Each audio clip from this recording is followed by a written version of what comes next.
Welcome to Vintage Coin-Op Restorations and our latest project. Here we have just finished restoring a 1939 Evans 10 strike. Evans made the 10 strike from 1939 to 1953. They made three versions of this machine, this one being the first version. And you can tell that by its back glass. The other two are different size heads, but the cabinet itself basically stayed the same.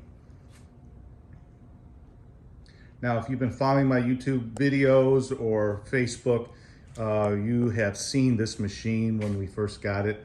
All the veneer on it was delaminated, and now it is absolutely perfect. We'll do a quick walk around this machine.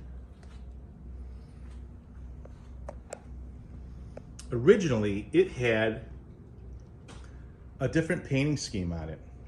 There also was a version where you had a green stripe on it and a bowling pin that was painted half yellow and half green. Though the client preferred this version of it with the silhouette of a man bowling on both sides and the front bowler in the front here. Around to this side.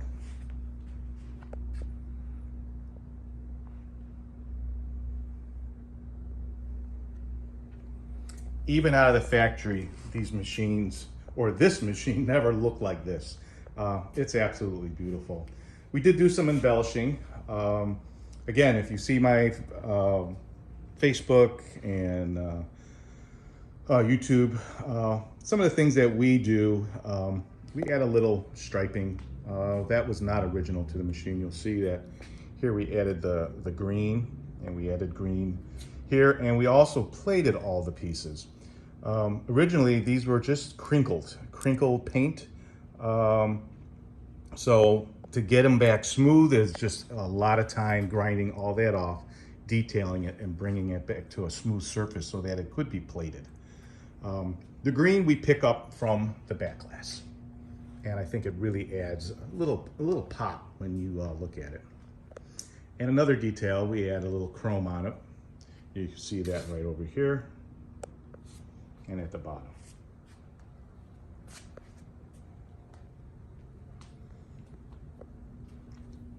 Another part that's been changed is all of the steps, all these brackets that hold the canopy were also crinkled.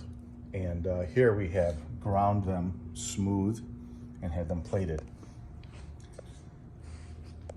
A lot easier to spray crinkle paint on these than, well, it wasn't exactly crinkle paint. They were casted out of a sand cast, so they were very, very rough, and the easiest way to do this would just be crinkle paint. So it would cover everything up, but here, as you can see, everything has been grounded smooth and then plated, so it looks like it was always meant to be that way. And here I believe they should have just took the time, because it looks so much better than the crinkle metal. And what you're seeing here on the canopy, again, all new glass except for this piece here. The curved glass is original, which you usually never ever see. There's a lot of people out there that'll take this piece of glass and they put plexi there because it's such a fragile piece, and it never, didn't hold up since 1939. Somewhere down the line, somebody always breaks it. But it's really, really neat to have original curved glass. It doesn't even have a flaw in it. You're just a little bit of a small little scratch on the surface, but something you don't see. And the actual stainless steel here has been completely repolished. There were several dents in it, but we were able to pound them out flat and then grind it and then polish it perfectly smooth. So another feature that you rarely see this perfect.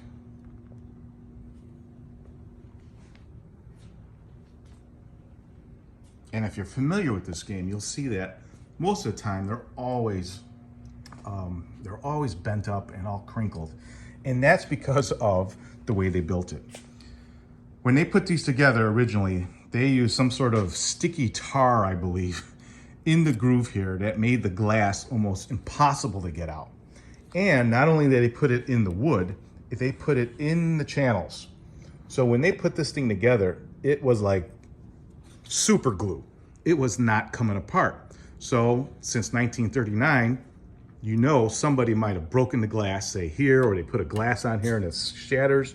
So what do? They try to replace the glass.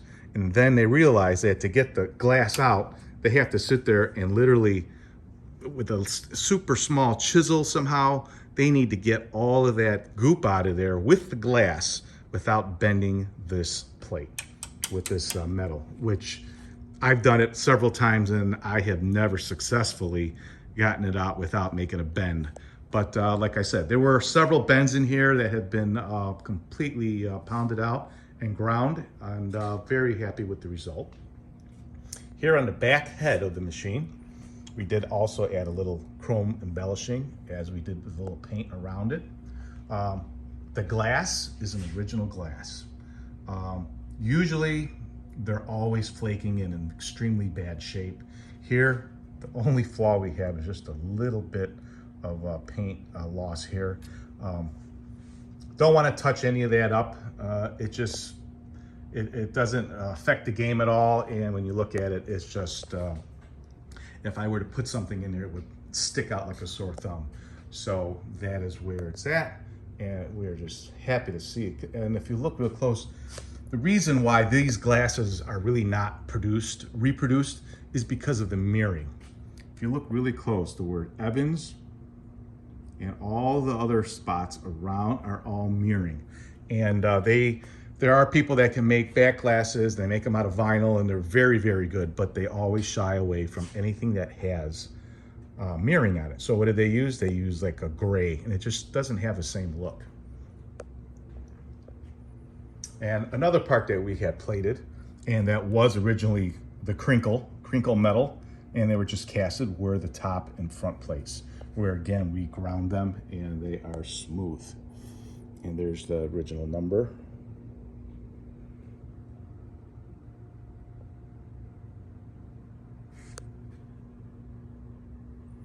The play field is original, and it had a lot of buckles in it, let's say.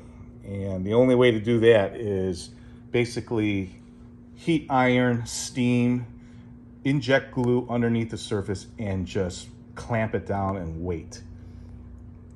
And that's exactly what we did. So we really had come a long way on this thing. The machine is excellent condition right now. I'm gonna come around the back. I left the back door open so you can see the inside. If you can see, all the light sockets have been replaced. So all of this in here is new. Why did I change it? Basically because since 1939, the insulators between the bulbs, not the bulb, but the sockets, they have dried up, and allowing the bulbs to spin, and when the light, when it wants to go on, and just from the motion of the game, sometimes the lights just don't go on, and you have to kind of hit the glass or something. So this is just a problem that I know all the time happens, and to do it right, we just replace them all, redo it, and this way I can assure that the lights will go on when they're supposed to. And if a bulb's out, then we just replace it. But this is just the best way to do this kind of restoration.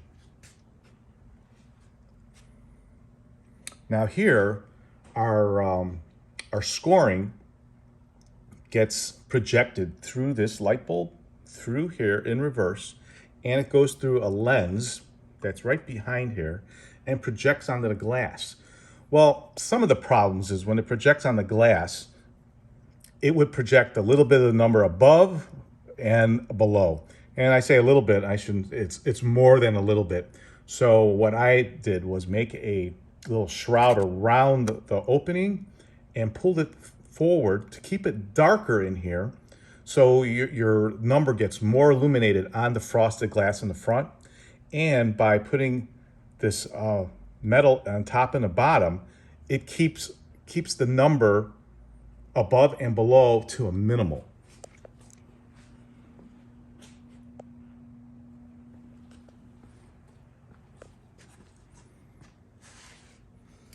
And here's where it all happens.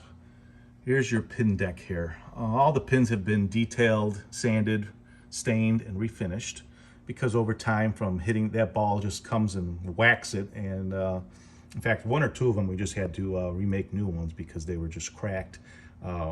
Hairline cracks, but eventually someone was gonna bowl a game and they would have been broken. But here's where all the weights are. Each pin is connected to a weight, and as it gets knocked by the ball, they drop. And when they drop, they signify the light and the machine of a count that it'll do at the end of every second frame. So let's do a little.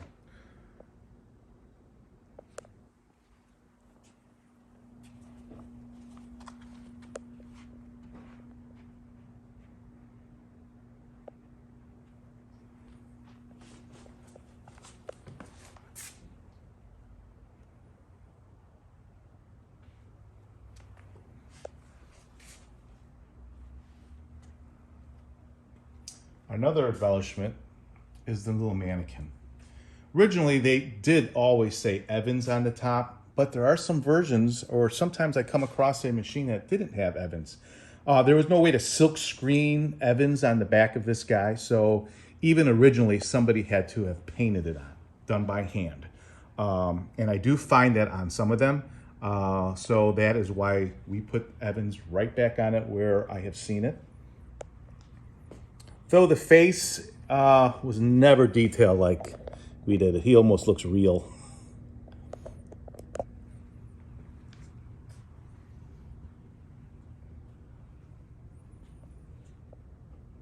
And of course, can't go anywhere without your comb, money, and wallet.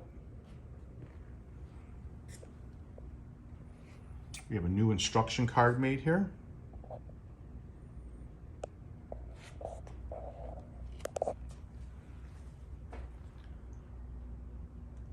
Well, that will end part 1, and we'll start with part 2 in a moment.